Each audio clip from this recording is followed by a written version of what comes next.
Olá, bem-vindos a mais uma conversa com o especialista. Temos hoje aqui com o Dr. Vinícius Oliveira de Andrade, que é médico psiquiatra.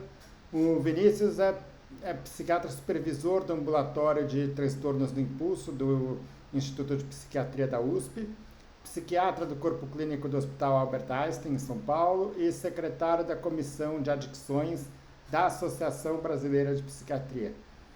Vinícius, primeiramente, bem-vindo, obrigado pela sua disponibilidade. A ideia é discutir com você a respeito do transtorno obsessivo compulsivo, ou TOC.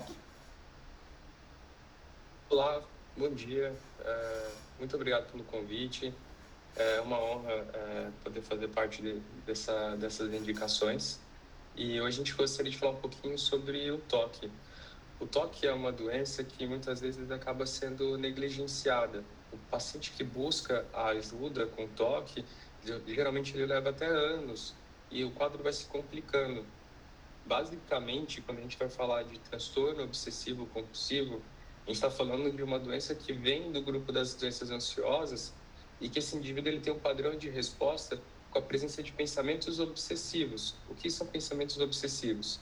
São pensamentos, imagens ou impulsos que a gente chama de intrusivos. São pensamentos que a gente não consegue deixar de parar de pensar, apesar de consequências de pensar ou ter aquele comportamento.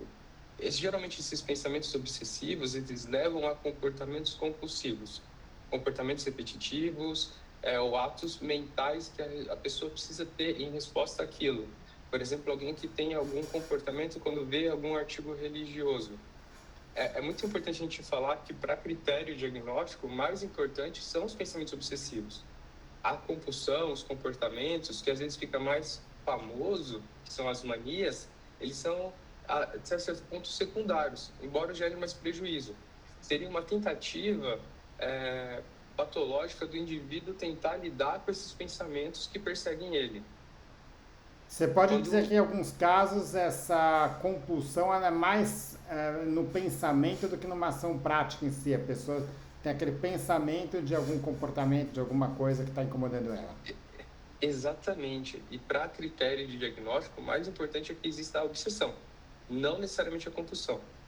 Porque a compulsão acaba sendo uma tentativa desse indivíduo tentar lidar com o pensamento obsessivo, que é um pensamento intrusivo, que ele não consegue deixar de pensar, apesar de ele tentar repetidamente.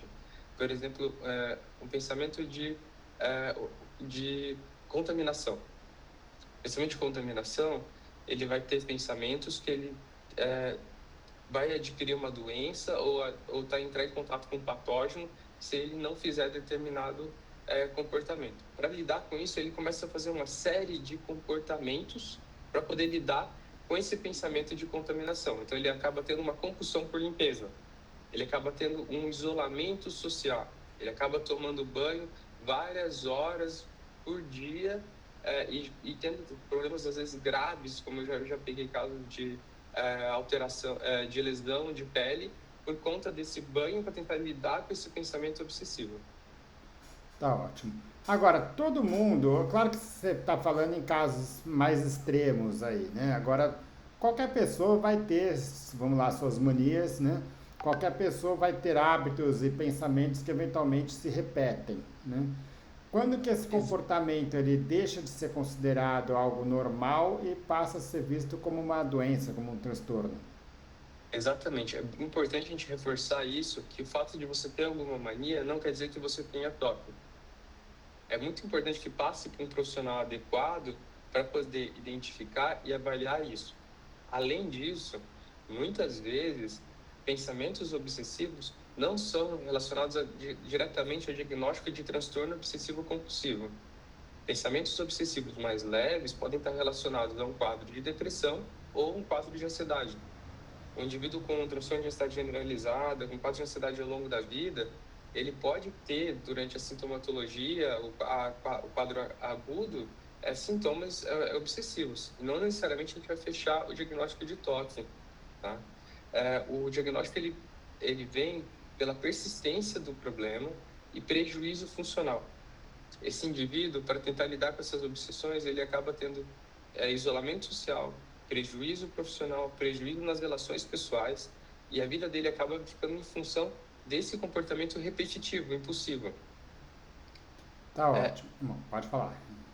A gente associa muito isso até a alterações, né? Tanto que os tratamentos, além da parte medicamentosa, a gente faz pode, em casos mais graves, até a gente pensar em algumas intervenções, né?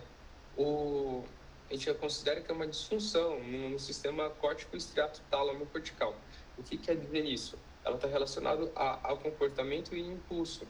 E muitas vezes esse sistema, nesses indivíduos, ele já tem uma predisposição e acaba sobre situações de trauma, fatores genéticos associados, eles acabam se exacerbando. Tá ótimo. Agora, algumas pessoas, vamos dizer, vai ter compulsão, por exemplo, por uma questão de verificação, né? Então ela está sempre, por exemplo, verificando se a porta está trancada ou se o fogão está desligado. Essa obsessão e a compulsão, elas vão se repetir o tempo todo? Ou, por exemplo, uma pessoa que tenha esse problema com a verificação, ele vai estar fazendo, por exemplo, verificando uma hora, ele vai verificar se a porta está fechada, na outra ele vai verificar se o fogão está desligado, na outra vai verificar se, enfim, se ligar para alguém para ver se está tudo bem com aquela pessoa, se não tem nenhum problema. O comportamento é sempre muito repetitivo e previsível ou não? Ele pode ter comportamentos que nem são tão previsíveis? Quando a gente fala de toque, pela repetição e constância, quando o quadro vai se avançando, eles tendem a ser cada vez mais previsíveis e repetitivos. Aí, geralmente, o indivíduo que tem toque, ele não tem um toque específico. Existe algum que predomina, por exemplo, às vezes relacionado à contaminação, ou verificação, ou simetria, ou rituais mentais, mas ele geralmente acaba passando por vários quadros de comportamentos repetitivos. Tanto que quando a gente faz uma avaliação, geralmente eu até coloco alguns questionários para tentar identificar outras formas de obsessões que esse indivíduo acaba não observando. Muito comum no toque a gente dividir em baixo e alto insight. Então, muitas vezes ele tem esse comportamento sem perceber. Para a população em geral, eu sempre às vezes recomendo uma peça de teatro que virou filme, que chama Tok Tok. Ela acaba tentando levar um certo ar de humor, mas para tentar mostrar uma coisa muito séria, né? Que é o toque. Esses indivíduos eles têm comportamentos repetitivos ou relacionados a estímulo. É muito comum quando a gente fala de rituais mentais, por exemplo, quando o indivíduo vê alguma cruz ou alguma coisa que tem um símbolo religioso, ele fazia o sinal da cruz, por exemplo, e isso em diversas situações. Muitas vezes isso pode ser só considerado algo religioso e ele consegue parar. A diferença é essa aqui no toque, ele não consegue em nenhuma circunstância. Se ele não faz aquele comportamento, ele fica com o pensamento intenso. Tanto que a forma de tratamento, a gente acaba intervindo muito em terapia de exposição, para mudar esse circuito que o indivíduo formou. Ótimo. E o que leva uma pessoa a desenvolver toque? A pessoa que tem toque, ela sempre vai ter o toque? Ela cresceu com o toque ou teve algum evento desencadeante? Por exemplo, a gente teve aí a pandemia, né, em que foi muito estimulado o uso de máscara, a lavagem da mão. Então, vamos dizer, é aquela pessoa que até ali não tinha nenhum problema e de repente desenvolveu o transtorno e aí continua com com esses comportamentos compulsivos até hoje? Ou é uma coisa que ela sempre teve, não tem nenhum desencadeante, nada disso? Eu sempre gosto de pensar que a pessoa tem uma predisposição, né? Eu falo que não é para todo mundo, você precisa ter o pré-requisito, né? Não é para quem quer, é para quem tem essa predisposição. Tem certos fatores que acontecem ao longo da vida do indivíduo que podem ser algum agravante. A pandemia, eu vou comentar logo adiante, porque tem algumas coisas bem interessantes sobre a pandemia. Mas, de forma geral, pode ser por um trauma, uma perda muito grande. Eu entendo que é uma forma do indivíduo lidar com o sofrimento e com a própria ansiedade. Algumas pessoas elas tendem a ter um padrão de resposta, isso que a gente associa à parte genética, de se isolar mais. Outras tendem se ficarem mais ansiosas, mais agitadas, de falarem mais. Outras têm a ir para comportamentos mais específicos, porque aquele comportamento específico, ritual, repetitivo, gera uma segurança muito grande para ela. Então, às vezes, inconscientemente, porque o toque ele varia muito de percepção, que a gente chama de insight, né? A pessoa reconhecer aquele comportamento ou não, ele acaba sendo uma forma de uma zona de segurança para ela. Então, geralmente, acontece desencadeado, sim, por um trauma, por alguma situação. A pandemia, ela acabou agravando muitos casos, mas acredite que ela até melhorou alguns casos. Era muito comum relato de pacientes na pandemia falar: doutor, olha lá, agora está todo mundo lavando mão mais do que eu. Então, quando você muda a percepção da sociedade de organização de limpeza, esse indivíduo acabou se sentindo mais pertencente e ele conseguiu até minimizar esse comportamento, como se ele tivesse despressurizado uma pressão que ele tinha antes. Diminuir o sofrimento dele, vamos dizer assim. Isso. De forma geral, a pandemia acabou sendo agravante para a maioria das pessoas, porque isso acabou gerando uma nova forma de pensar em relação à contaminação. Aquele patógeno que eu nunca tinha percepção da existência dele, embora a gente saiba, né, como médicos, que eles existem, estão aqui ao redor, eles começaram a ficar mais evidentes e aquele medo daquele inimigo invisível. Eu não sei onde eu estou tocando, eu não sei onde eu estou, eu não sei como me contaminar. Tive contato com uma pessoa que está doente agora e acabou tendo uma situação, sim, do pessoal que que já estava que teria uma predisposição. Tá ótimo. Vamos pegar uma outra situação. Então, uma pessoa que eventualmente sofreu um assalto dentro de casa, a casa foi invadida, eventualmente teve alguma questão de violência, alguma perda ali importante, e a partir daquele momento ela começa a entrar em casa e ficar verificando de que essa porta está trancada o tempo todo, né?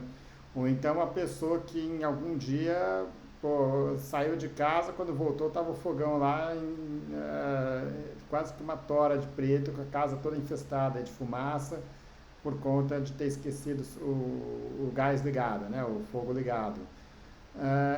Essas pessoas, elas desenvolvem o toque a partir desse momento, ou elas já tinham um toque que estava talvez não tão perceptível ali? Em caso como esse, a gente vai precisar avaliar, porque muitas vezes o comportamento que a gente relaciona a um transtorno de adaptação. Naturalmente, se eu sofrer um assalto, alguma situação de exposição, eu vou tender a pensar mais sobre comportamentos de proteção e aquilo gerar uma segurança. A linha entre uma transtorno de adaptação, uma resposta ao trauma ou até um TEPT e relacionados a um toque, está bem com a frequência e persistência desse comportamento.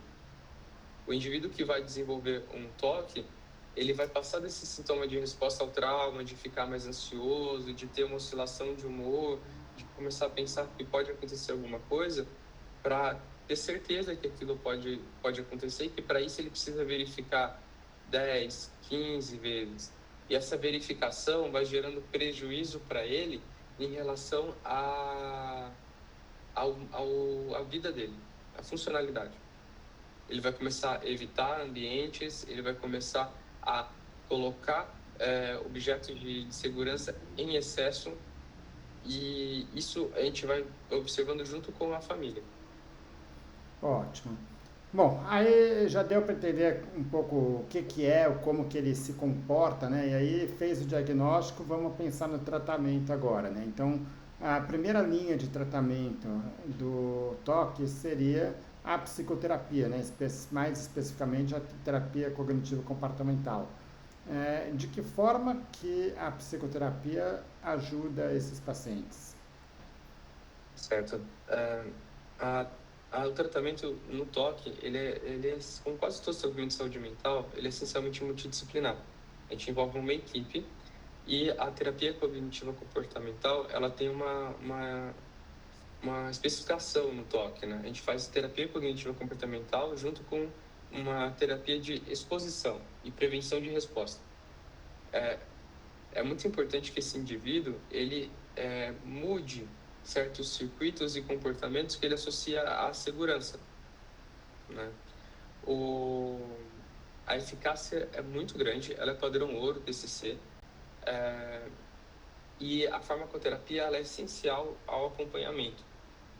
Quando a gente entra com um medicamento, ele diminui esse alerta que esse indivíduo tem.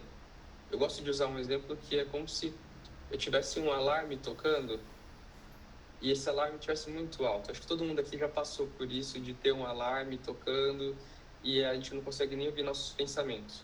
O indivíduo do toque é como se ele tivesse um alarme tocando, indicando que ele precisa ter aquele comportamento.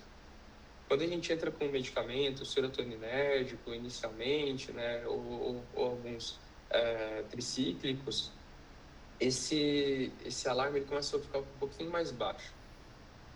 E aí vem a terapia cognitiva comportamental de mudar crenças ancoradas, pensamentos ancorados, que geralmente ele tem como regra. E aí a gente também começa a estimular esse paciente a terapia de exposição. Desde pequenas coisas, como vamos ficar um pouquinho menos sem lavar a mão, vamos colocar teu óculos desorganizado, para que esse paciente ele reaprenda a viver com desconforto. Com o tempo, e a gente precisa, nesses casos de toque, a gente acaba indo com doses um pouco mais altas, porque não é tão simples assim de desligar esse alarme.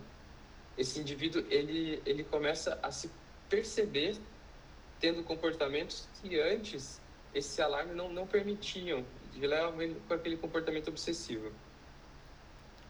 Tá ótimo. Bom, então assim, a psicoterapia vai ser o tratamento de base, que nenhum paciente vai tratar o toque sem um suporte psicológico, né? A medicação ela é sempre necessária? A medicação nem sempre é necessária. Acho que o mais importante, eu sempre falo que um bom tratamento vem primeiro de um bom diagnóstico. Você fazer uma avaliação diagnóstica correta, identificando realmente um quadro de toque, você vai conseguir definir muitos caminhos que você vai seguir. Muitas vezes um quadro inicialmente leve, se você conseguir fazer uma abordagem só psicoterápica, esse indivíduo consegue melhorar esses pensamentos. Embora o toque seja uma patologia, e geralmente a gente acaba tendo que entrar mesmo com medicamento, e a gente entra com doses um pouco mais elevadas do que um transtorno de ansiedade ou depressão. Porque a gente vê que esse indivíduo, quando ele busca ajuda, ele geralmente já tem um tempo esse processo que está ocorrendo na vida dele, e que muitas vezes ele acaba sendo negligente, faz parte do próprio quadro, né? Ele tem baixa percepção de que está acontecendo aquele comportamento. Os familiares que começam a observar que ele começa a se isolar mais, que ele vai tendo prejuízos, que ele vai evitando situações. E muitas vezes acontece de a gente investir muito no medicamento e não fazer junto com a psicoterapia. Também muitas vezes não dá certo. É importante que as duas situações ocorram para que você mude o circuito que levou aquele paciente àquele processo de adoecimento. Tá ótimo. Que tipo de efeito colateral que tem esses medicamentos? É muito importante que o paciente com toque, quando ele tem um toque já de moderado a grave, ele seja feito com acompanhamento, de preferência, eu sempre falo mensal, porque são medicamentos que, para a gente conseguir ter uma resposta efetiva e conseguir aplicar a PCC de forma adequada, a gente vai precisar fazer um acompanhamento. Muitas vezes, esses medicamentos, sim, podem gerar alguns efeitos colaterais, principalmente relacionados à parte gastrointestinal, e por isso que muitas vezes a gente tem que acompanhar junto com uma dieta e um nutricionista. É importante lembrar que se a gente fizer um tratamento efetivo, a gente consegue entrar numa fase de manutenção e depois a gente reduz esse medicamento. Se a gente não investe no tratamento de forma adequada e intensa, esse indivíduo ele vai passar com a patologia ao longo da vida.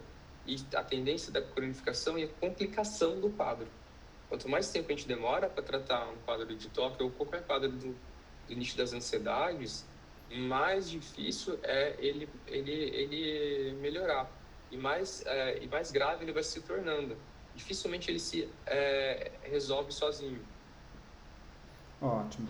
Bom, seria como aquela chama, né, que está acesa, ela vai diminuindo, diminuindo, até que você nem percebe, ele desliga ali, né? Quer dizer, então é uma coisa que vai se resolvendo com o tempo, né? Agora, uma vez, obviamente que o tempo que você vai levar para isso vai depender muito da gravidade dos sintomas, uma coisa que é um pouco individual, né? Mas uma vez que você conseguiu melhorar aquele quadro de obsessão e compulsão, ah, a gente tem uma diferença muito grande quando a gente fala em cura ou controle da doença, né? Esse paciente está curado ou ele vai continuar, vamos dizer, sempre com aquela tendência de desenvolver o hábito compulsivo novamente? A tendência tende a permanecer, e aí entra novamente a questão do diagnóstico. Um quadro mais clássico de toque primário, ele tende a ter um controle. Esse indivíduo, muitas vezes, ele vai acabar, e dependendo do tempo que levou para tratar, permanecendo, às vezes, com a medicação até em baixa dose. Mas quando a gente vê que é um quadro de pensamentos obsessivos, secundário a um outro quadro, um paciente muito ansioso, aquele paciente que ele sempre foi ansioso ao longo da vida. Na infância ele tinha ansiedade de separação, teve noctura mais prolongada, ele foi desenvolvendo quadro de ansiedade e de pânico, e aí em algum momento ele se percebeu com pensamentos obsessivos. Esse é um paciente que ele tem um prognóstico muito bom. Geralmente a gente entra com tratamento por um período que um toque na psiquiatria acaba sendo um pouco mais prolongado, porque a gente está falando de comportamento, né? Quando a gente fala de comportamento, a gente tem que não só melhorar e reduzir os comportamentos, como modular esse comportamento de uma forma saudável. Então isso leva meses. Esses indivíduos têm um prognóstico de muitas vezes a gente retirar o medicamento e ele fica bem ao longo da vida, com as mudanças adequadas. No toque grave para moderado, a gente tende a fazer mais um controle. Tanto que muitas vezes a gente acaba passando dos medicamentos da psicoterapia e fazendo intervenções mais avançadas, como estimulação magnética transcraniana e muitas vezes a gente também tem a opção de fazer ou eletroconvulsoterapia, em alguns casos muito específicos, e também existe a abordagem de cirurgia por gamma knife, que é feito em 2 locais aqui no Brasil apenas. Tá, basicamente são terapias talvez mais de exceção que podem ser usadas São quando exceções, casos ultra-refratários. realmente quando os outros tratamentos não funcionam e geralmente casos em que acabam sendo diagnosticados de uma forma mais tardia, né? Porque, ou seja, aquela pessoa que ficou muito tempo com sintomas. Exato. O que a gente observa em quadros de ansiedade e toque é que quanto mais tempo a gente leva para tratar e buscar ajuda, mais tendência de ele se tornar resistente ou refratário aos tratamentos aumenta. Então, é importante que, quando identificar questões, problemas, limitações de funcionalidade, comportamentos mais repetitivos, buscar ajuda. Não necessariamente de você ir para o médico, você vai sair com o medicamento. Às vezes as pessoas têm um pouco de receio com isso. Muitas vezes a gente vai identificar que esse comportamento é um comportamento impulsivo repetitivo, por exemplo, relacionado a alguma ansiedade, e a gente vai tratar. E muitas vezes vai tratar com mudança de estilo de vida, de praticar atividade física, melhorar a qualidade do sono, fazer alguma abordagem de investigação, porque esse paciente às vezes não está dormindo tão bem e leva ele a ficar mais ansioso, uma terapia.